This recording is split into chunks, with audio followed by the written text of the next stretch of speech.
Sempre.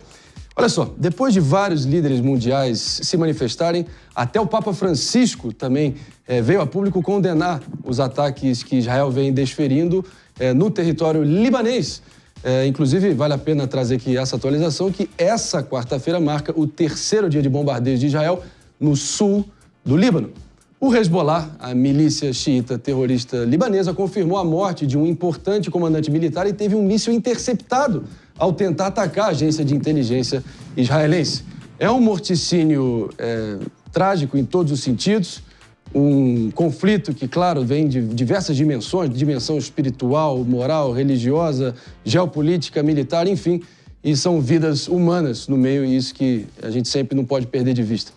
E para a gente entender também de uma perspectiva de alguém que, na verdade, a gente já vai estar trazendo uma entrevista aqui, diretamente de Beirute, estamos tentando fazer a conexão aqui, mas diante das últimas atualizações e esse comandante do alto escalão do Hezbollah confirmado que ele foi tombado aí no conflito, Jess, Mano, querem comentar o impacto que isso pode ter olhando adiante? Assim, André, eu acho que toda essa estratégia militar de Israel, ela está sendo muito mal vista pela comunidade internacional. Vários dos discursos, inclusive na Assembleia Geral das Nações Unidas, foram no sentido de condenar esses ataques e vê-los, principalmente, como um agravo da guerra em curso. Então, assim, eu acho que nós precisamos também endereçar sobre a autonomia dos países, sobre... Jess, só uma breve interrupção, me perdoa, só para anunciar que estamos de volta para você, que está aqui, o nosso respeitável público da rede Jovem Pan de Rádio Morning Show a todo vapor. Tema da vez, claro, são as últimas atualizações vindo desse morticínio que a gente vê dia após dia lá do Oriente Médio.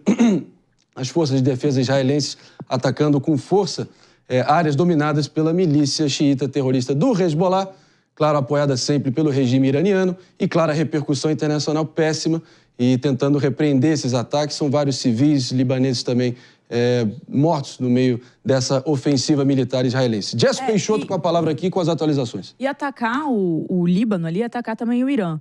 Então, o agravo disso tudo assusta muito a comunidade internacional. E todo mundo sabe que o pano de fundo disso é uma eleição que Israel está próxima, em que o Benjamin Netanyahu, atual primeiro-ministro de Israel, vem perdendo muito apoio. Então, esta guerra, até uma pesquisa que saiu ontem, mostra que depois desses ataques, ele subiu na imagem popular. E por que isso? Porque a criação do inimigo, o sentido ali de união das nações, da nação em si, de Israel. Então, vale mencionar também que o Líbano é uma democracia talvez não tão forte como outras tantas que a gente vê em outros lugares, mas é uma democracia. Então, a partir do momento em que esses ataques estão acontecendo, eles estão sendo muito criticados pela comunidade internacional e até pelo Papa. Né?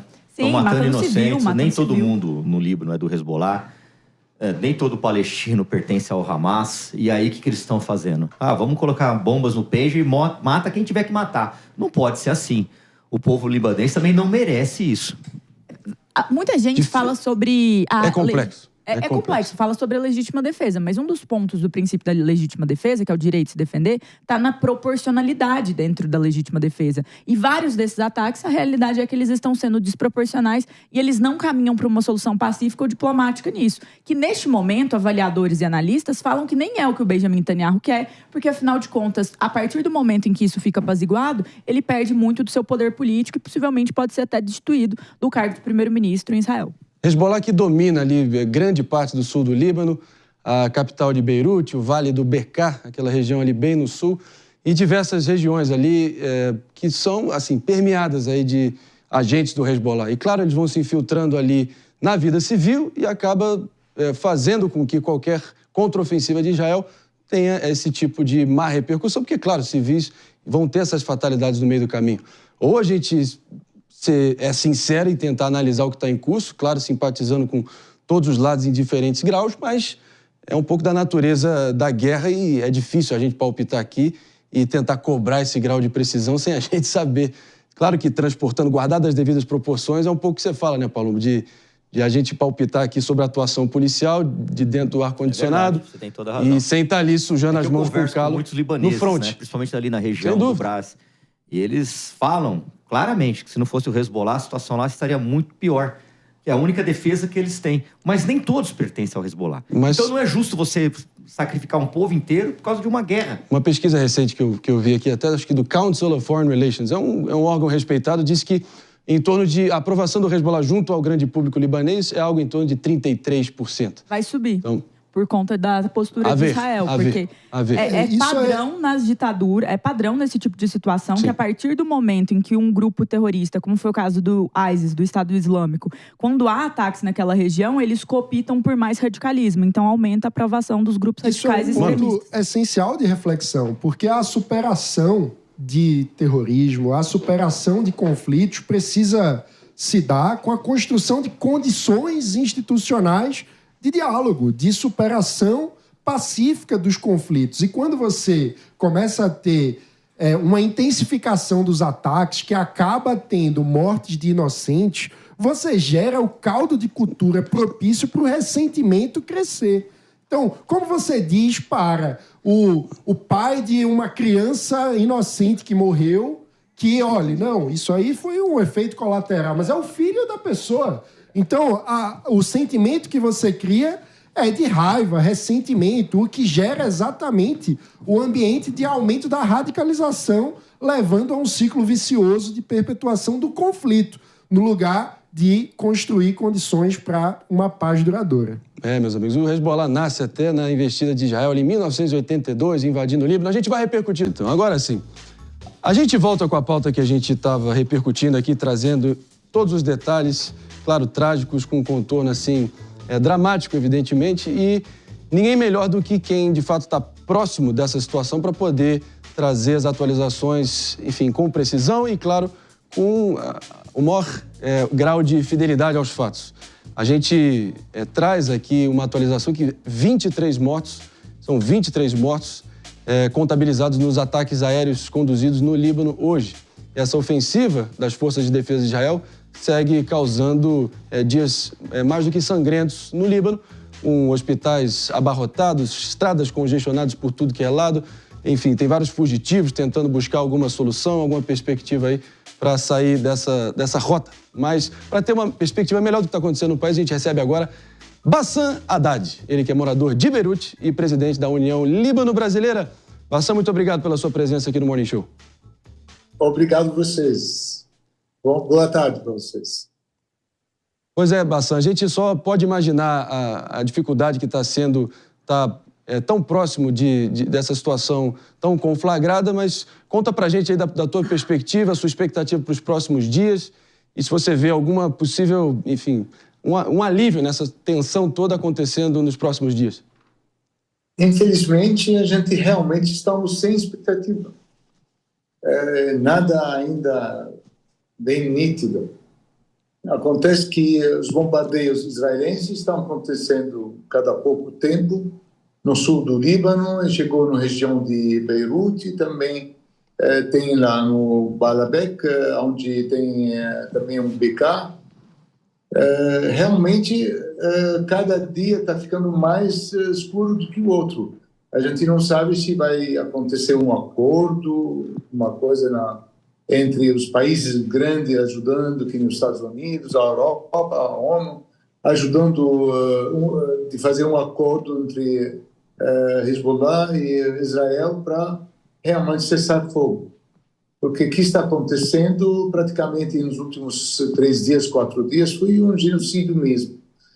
Então, eu espero que aconteça um milagre de Deus para parar tudo isso.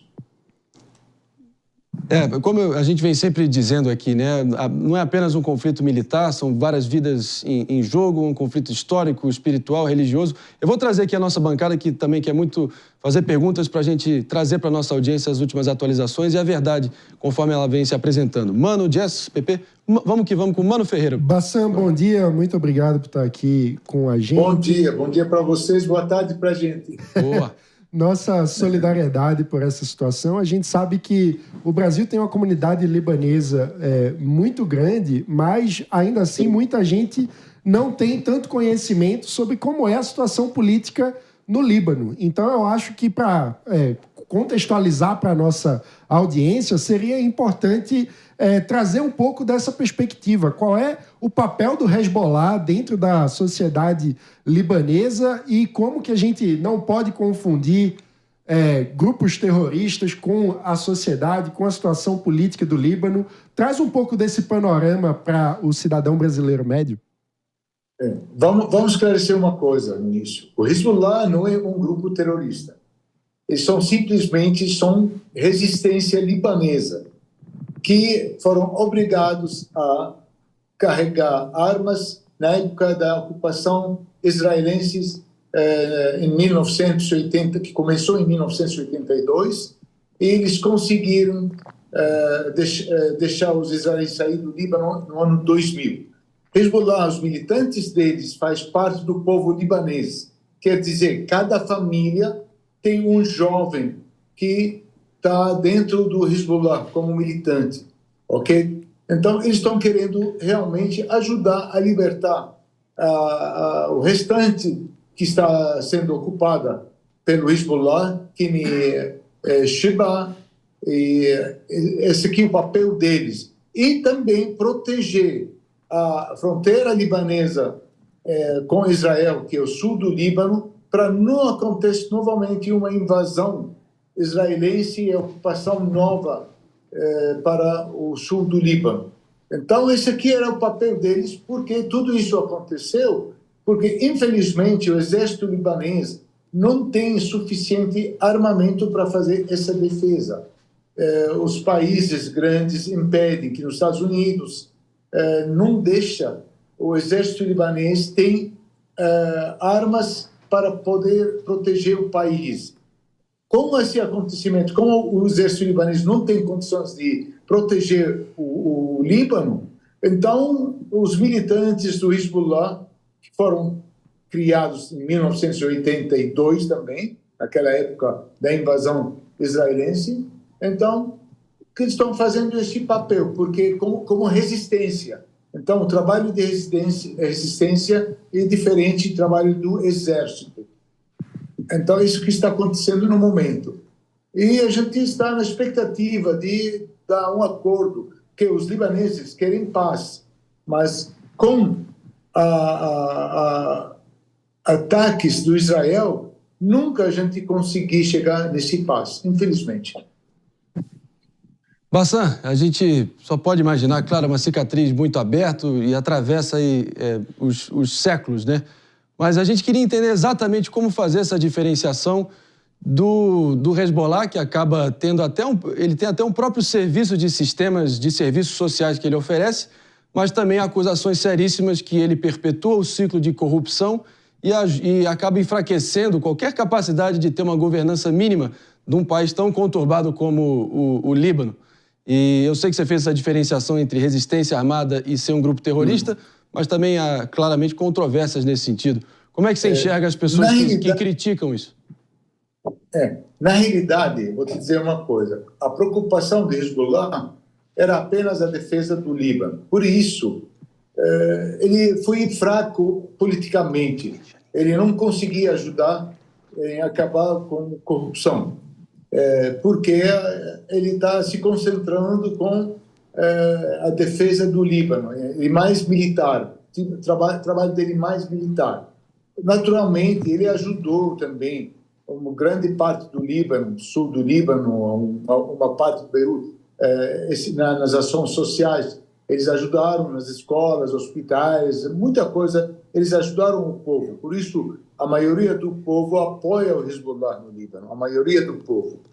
Mas acontece o seguinte, politicamente, ele, infelizmente, não conseguiu ajudar a manter o Líbano fora das crises políticas, fora da corrupção, fora de tudo isso. Ele não conseguia ajudar nisso. Esse que os libaneses, nós temos essa questão com ele. Por que você não está conseguindo ajudar nisso? Ele fala, meu trabalho não é político, meu trabalho é mais militar. É isso que está acontecendo. Agora, não sei se um dia o exército libanês vai ter todos os armamentos necessários que pode proteger Líbano, aí vai ter um acordo com o Hezbollah para entregar as armas deles para o exército libanês e começa a trabalhar como um partido normal, trabalho social, trabalho político, etc. Mas, por enquanto, realmente, nos últimos anos, ele não teve nenhum sinal de ajuda dentro da política econômica ou guerra, ou também contra a corrupção. Realmente, isso não deu certo. E a gente está esperando que, no futuro, conseguir fazer uma coisa. É uma situação complexa aqui, claro que, enfim, na falta de melhores informações, muitas pessoas aqui no Brasil ficam se questionando se o Hezbollah pode ser categorizado ou não como uma organização terrorista em algum grau. A gente lembra também desse plano, né, Jess, que foi sabotado aqui de uma tentativa de perpetrar explosões e causar danos a sinagogas e templos judaicos aqui no Brasil. Plano esse que foi arquitetado e frustrado, ainda bem. Mas você acha que isso configura? Eu vou trazer a Jess Peixoto para te fazer uma pergunta, Bassan, e a gente te ouve. Uma questãozinha, então, só quero deixar bem claro. Vamos lá. É muito injusto acusar Hezbollah de terrorismo quando a gente está vendo o terrorismo que Israel está fazendo contra o povo de Gaza. O genocídio que foi feito. Você viu quantas crianças foram mortas em Gaza? Vocês viram quantas pessoas morrem de fome lá? Mulheres, velhos. Então, o que está acontecendo em Gaza? Esse aqui, você pode chamar ele de terrorismo. Agora, se teve uma ação separada de uma pessoa contra Israel, pode atacar um sinagogo judeu, naturalmente nós somos contra. Mas isso que pode acontecer. Mas Israel está fazendo um genocídio contra milhares de palestinos, fora de tirar eles das casas e colonizar o povo israelense. Esse aqui contra a lei internacional. Aliás, o Israel nunca respeitou as resoluções das Nações Unidas. Nunca. Desde a criação do Estado de Israel, e divisão da Palestina, desde 1948, nenhum dia Israel obedeceu, respeitou essas resoluções. E até hoje continua fazendo tudo e ninguém consegue condenar ela. Olha, com tudo que foi feito em Gaza, o crime que a gente propôs em Gaza do exército israelense não foi condenado até hoje. Tá bom. Bassan, até aproveitando nisso, eu acho que vale mencionar que... A gente vai precisar, infelizmente... A gente segue... Podemos ouvir aqui a Jess, minha diretora ali, não? A gente segue adiante. Só confirmando. Sim. Então... Vale mencionar que rapidamente países aqui, como o Reino Unido e até mesmo os Estados Unidos consideram, sim, o Hezbollah uma organização terrorista. Mas muito além disso, e embora o que está acontecendo em Gaza seja lamentável, por que você avalia que lá atrás, quando o Irã começou a financiar o Hezbollah para combater Israel, por que você avalia que eles priorizaram financiar o Hezbollah e não as próprias tropas ou o próprio exército libanês? Uma questão maravilhosa. Esse que é o nosso problema, que o Irã já ofereceu muito para o exército libanês, mas tem que perguntar quem está bloqueando, quem está impedindo. Os Estados Unidos não deixam. É proibido. O exército libanês é proibido de ter armas. Infelizmente, esse aqui é nosso problema, que a gente está sofrendo nos últimos 30 anos. Exército libanês não pode ter armas. O papel do exército libanês está parecendo igualzinho policiais. Apenas como policiais. As armas deles, armas de policiais. Nada mais do que isso. Mas eles não têm arma para proteger Líbano dos ataques israelenses. Isso é vetado pelos Estados Unidos, que não deixa. Eu acho que, enfim, essa pergunta tem que fazer, na realidade, para os Estados Unidos. Os Estados Unidos que ajuda com muitos armamentos e apoio militar bélico há muito tempo as forças constituídas oficiais do exército libanês. Orçamento esse que era bilionário ali por volta de 2019, com a crise econômica acabou caindo sensivelmente. Mas, claro, são perspectivas diferentes, a ferida está em aberto, a gente respeita o luto da comunidade libanesa por óbvio e a gente estende aí os nossos sinceros sentimentos, que a gente possa ver uma resolução quanto antes. Bassan, claro, eu te aciono depois aí para a gente estender essa conversa, que vale a pena. Deixa eu te falar uma coisa. Vamos lá, a gente precisa seguir adiante, Bassan. O Brasil ajudou bastante aqui no Líbano através da UNIFIL, que mandou aquelas tropas de navios brasileiras que estavam comandando aqui a UNIFIL aqui no Líbano durante quase 15 anos, né? E eu já trabalhei como presidente da União Líbano-Brasileira. Eu tentei ajudar em oferecer armas brasileiras para o exército libanês. Boa. E a resposta sempre foi do exército libanês que eles não têm condições de comprar e nem aceitar a ajuda de ninguém porque os Estados Unidos não deixam. Bom, a controvérsia. A gente segue adiante aqui, a gente estimula, claro, essa discussão e a gente retorna com você, esperando que a gente possa ter uma resolução quanto antes para o povo libanês que a gente ama e admira tanto. Obrigado, Bassam, pela sua presença aqui em frente. A gente segue aqui com o nosso Morning Show.